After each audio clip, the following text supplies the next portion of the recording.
Hello friends, welcome to Shri Tamil channel. இன்றைக்கி நாம் instant தக்காளி ஊறுகாய் எப்படி செய்யலான்னு தான் பார்க்க போகிறோம். ஒரு 10 நிமிஷத்தில் 10 நாள் வரைக்கும் கெட்டு போகாத தக்காளி ஊறுகாய் இட்லி, தோசை, சாதம், சப்பாத்தி அப்படின்னு எல்லாத்துக்கூடையும் அட்டகாசமாக பொருந்தும். வாங்க இதை எப்படி செய்யலான்னு பார்க்கலாம். முதல்ல ஒரு சின்ன நெல்லிக்காய் அளவுள்ள புளியை தண்ணியில் ஒரு 15 நிமிஷம் ஊற வச்சு மிக்ஸி ஜாரில் சேர்த்து இந்த மாதிரி மையை அரைச்சி எடுத்துக்கோங்க. அடுத்து ஒரு 300 கிராம் நல்ல பழுத்த தக்காளி பழத்தை நறுக்கி ஒரு மிக்ஸி ஜாரில் சேர்த்துக்கோங்க. இப்போ இது கூட ஒரு 10-12 பல் பூண்டு சேர்த்துக்கோங்க. இப்போ இந்த தக்காளியை ரொம்ப மையை அரைக்காமல் கொஞ்சம் கொரகொரப்பாக அரைச்சி எடுத்துக்கோங்க. அடுத்து ஒரு பேனில் 1 ஸ்பூன் கடுகு சேர்த்துக்கோங்க. கூடவே ஒரு அரை ஸ்பூன் அளவுக்கு வெந்தயம் சேர்த்துக்கோங்க. அடுப்பை மீடியம் லோ ஃப்ளேமில் வச்சு இந்த கடுகு வெந்தயம் நல்லா வறுபட்டு லேசாக செவந்து வாசனை வர வரைக்கும் இதை நாம் வறுத்து எடுத்துக்கலாம். கொஞ்ச நேரத்துலேயே கடுகும் வெந்தயமும் லேசாக வெடிச்சியும் செவந்து வந்துடுச்சு. இப்போ நாம் இதை வெளியே எடுத்து நல்லா இந்த மாதிரி பவுடராக அரைச்சி எடுத்துக்கோங்க. அவ்வளவுதான், இதுவும் அப்படியே இருக்கட்டும். அடுத்து ஒரு பேனில் ஒரு 4 டேபிள் ஸ்பூன் நல்லெண்ணெய் எடுத்துக்கோங்க. நல்லெண்ணெய் லேசாக சூடானதும் ஒரு அரை ஸ்பூன் கடுகு சேர்த்து தாளிச்சுக்கோங்க. கடுகு நல்லா பொரிஞ்சு வந்ததும் அடுப்பை நல்லா குறைச்சி வச்சுட்டு நாம் அரைச்சி வச்ச புளியை பொறுமையாக சேர்த்துக்கோங்க.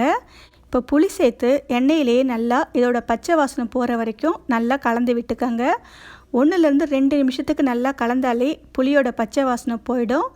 அதுக்குள்ளே நாம் அரைச்சி வச்ச தக்காளி பேஸ்ட்டை சேர்த்துக்கலாம்.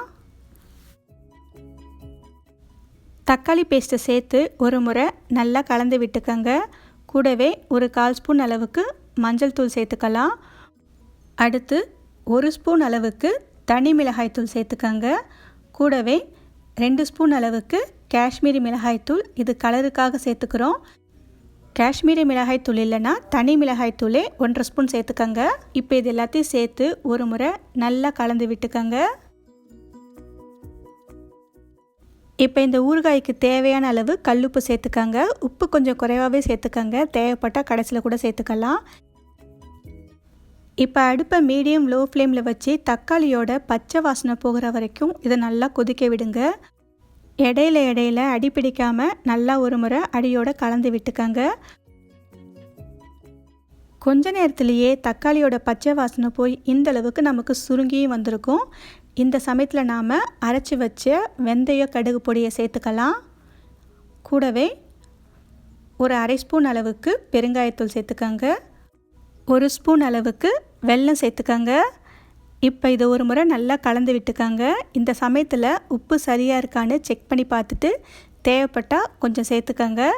இப்போ திரும்பவும் அடுப்பை நல்லாவே குறைச்சி வச்சுடுங்க. இதுக்கப்புறம் பொறுமையாக இது நல்லா சுருங்கி இந்த அளவுக்கு எண்ணெய் பிரிஞ்சு வர வரைக்கும் இதை நாம் வேக வச்சுக்கலாம். இந்த அளவுக்கு எண்ணெய் பிரிஞ்சு வர ஆரம்பித்ததும் நாம் ஸ்டவ்வை ஆஃப் பண்ணிவிட்டு வேறு பாத்திரத்துக்கு மாற்றிடுங்க. அவ்வளவுதான், ரொம்ப சிம்பிளான சட்டுன்னு செய்யக்கூடிய தக்காளி ஊறுகாய் இட்லி, தோசை, சாதம், சப்பாத்தி அப்படின்னு எல்லாத்துக்குமே அட்டகாசமாக இருக்கும். இந்த ரெசிபியை நீங்கள் உங்கள் வீட்டில் ஒரு முறை ட்ரை பண்ணி பார்த்துட்டு எப்படி இருக்குன்னு சொல்லுங்கள். இந்த ரெசிபி உங்களுக்கு பிடிச்சிருந்தால் லைக் பண்ணுங்கள், ஷேர் பண்ணுங்கள். ஸ்ரீ தமிழ் சேனலுக்கு சப்ஸ்கிரைப் பண்ணுங்கள். தேங்க்ஸ் ஃபார் வாட்சிங்.